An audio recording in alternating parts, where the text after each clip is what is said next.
Hey everybody, it's Katie Snap here. I am ready to get started on this quick and easy training to boost your confidence. I want to let you know that you're here probably because you're a consultant or you're soon to be a consultant. You've launched a business. Maybe you're experienced like I am and you just need someone to be giving you a shot in the arm as to, hey, what do I need to be doing? What are some ways that I need to keep tight with what I know I can do better? What are ways of reminding myself? And how do I connect with a community out there like I have access to that helps you feel like you're doing the right thing? So this short training is for you, and it's a piece of a bigger bigger host of training that I have. This specific one is Quick Confident Consulting, and I will give you a small piece. I have a series of these that have to do with any particular characteristic of being a great female consultant.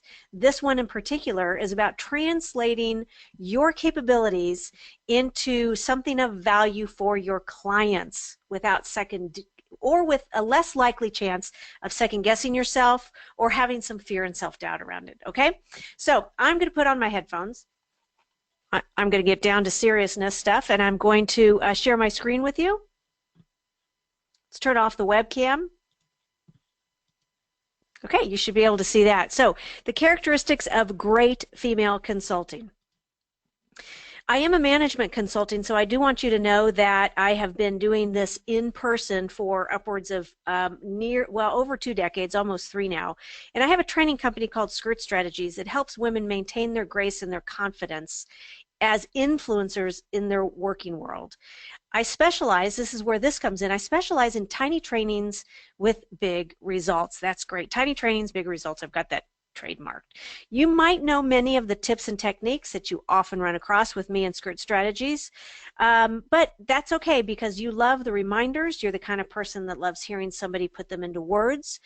You feel like it helps me hold you accountable to them, and it also helps you feel like you're part of that bigger community, which is so important. Part of Skirt Strategies is the Time to Fly course.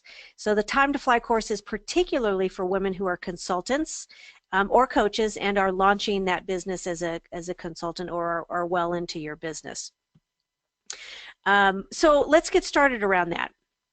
Among those host of characteristics that we cover in these short videos are ones that I see in successful consultants, especially successful consulting women, of knowing how to translate her capabilities into a great fit for the client. Great fit for the client. So what does that mean?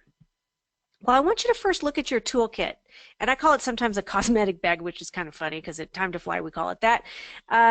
But I want you to look at it as that set of skills and capabilities and experience and talents. You'll sometimes hear me say confidence is the memory of success. Remembering what you do well, remembering what you can bring to the table, and sometimes we just forget that. So I want you to tell me what you do well and continue to be reinforcing yourself with that. Chances are that some of those items are you listen well, you create, you assess, maybe you diagnose, maybe you solve. As women, you're probably really great at engaging and collaborating. One of the other things we do well as women is we beat ourselves up, right? Instead of looking at all those attributes that we have as capable women, we second guess ourselves. And this gets in the way of a productive conversation. This is really what I want to get to the heart of today, the conversation that we have with the prospective client about how I can enter into work with you, how I can do better work. Now, I'm not going to cover the entire consultative sales process, obviously, in this short training, but I will talk about one piece that is a good lesson in the way to go about it. If you think about what your business would look like if you didn't have all that either insecure self-talk about who you are and how you can be of value, or maybe I just don't know what to do because as a consultant, nobody's ever taught me what to do, right? When looking for the fit with a client that is something that might lead to business, I want you to stop worrying about whether you're the best fit yet, right? You're not going to, I want you to not right up front think at all about it this way instead. First, I want you to do nothing more than stand in their shoes and understand what is going on. Don't even think about where and when you might fit in. It's true that that's kind of hard because it's so tempting to simply jump in, right? We're really good at accommodating. We want to help people. We want to fix problems, and consultants generally do that. But I want you to set that aside. And just by doing that, you're going to take the issue of you fitting into the big picture off the table. When that's off the table, you're not going to have as much anxiety around it. Here's the process that I think would be more of the actual for it. First, set aside what you do well so that you can see the client's needs first. All right, so it sounds like first like I'm going to say, don't think about what you do well. Well, why wouldn't I think about what I would? No, I don't want you to think about that. I want you to think about first from them. Get into their shoes. For example, let's say that I have a client that has an issue with employee engagement. That's something that I run into as a management consultant quite often, but it's also one that you can understand as an example. It would be completely easy for me to clearly see how well I know exactly what they need.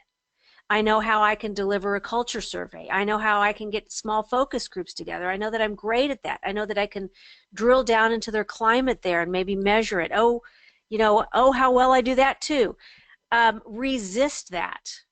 Or even if you've got that lack of self-confidence and you think, I don't even know where to start, don't worry that you don't know where to start. You're going to cross that bridge later. All right? That sense of I'm insecure about it, or I don't know what the next step is, you're going to set that aside and instead go to the next step, which is analyzing their situation with a problem-mindedness. This is versus a solution-mindedness. So I want you to look at nothing more than getting your hands around the problem. And that entails asking some powerful questions, which is another piece of the tiny trainings we have in this series. But problem-mindedness of just figuring out what that problem is. All right, you're really getting your head into it.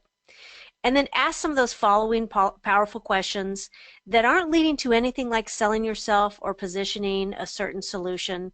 It's just finding out. It's getting every nook and cranny. I like to use the visualization of, I want to get my arms around this problem. And then carefully lead them through a process of diagnosing before your services even come into the discussion. So if we go back to the example of a client's having a problem with employee engagement, maybe they said, hey, I have a problem with employee engagement. And maybe after I did some problem-mindedness questioning, I find out that it's not really employee engagement at all. It has to do with their communication systems or their processes or something else, something else that's going on. That helps me stay square with, am I focusing clearly on what I find out that they need, not what necessarily the client thinks they need. So through that dialogue, I'm figuring out. And only lastly, do you find where your skill set can come in to help eliminate their problem. And then proposing it is a whole other issue. But I want you to just think about their thing. You're working on their thing, not your capabilities or positioning yourself. And that mindset in your brain, you take out that potential of self-doubt as, how can I be a good fit for them? Or how could I ever be good? Or how am I going to be good enough for them? And now you're going to find that your readiness, after you've gone through this laying of the groundwork with them and diagnosing, now you start to be convinced how well your fit is. And guess what happens? You feel really good and confident about seeing where the collaboration is possible. In consulting, you don't sell. You actually find problems for folks, and then you figure out where the best fit is, where you can solve that problem for them. So this goes about that consultative sales process so nicely that keeps you from feeling like you have to talk them into something. By looking at a client's situation and diagnosing what they have going on before you even consider what your role might be in that, you're separating yourself out from the criticality of you being, quote, good enough.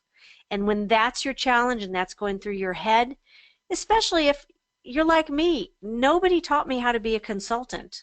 I came from the engineering world. I mean, talk about people looking at me like consulting. How did you ever get into that? So this helps keep that steadiness, right?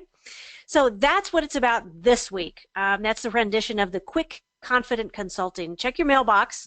Make sure you have something from Katie at skirtstrategies.com.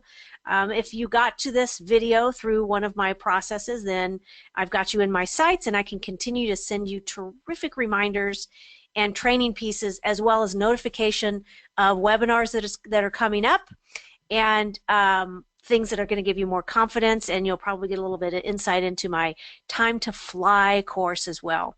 May you be happy, may you be healthy, and may you have successful confidence.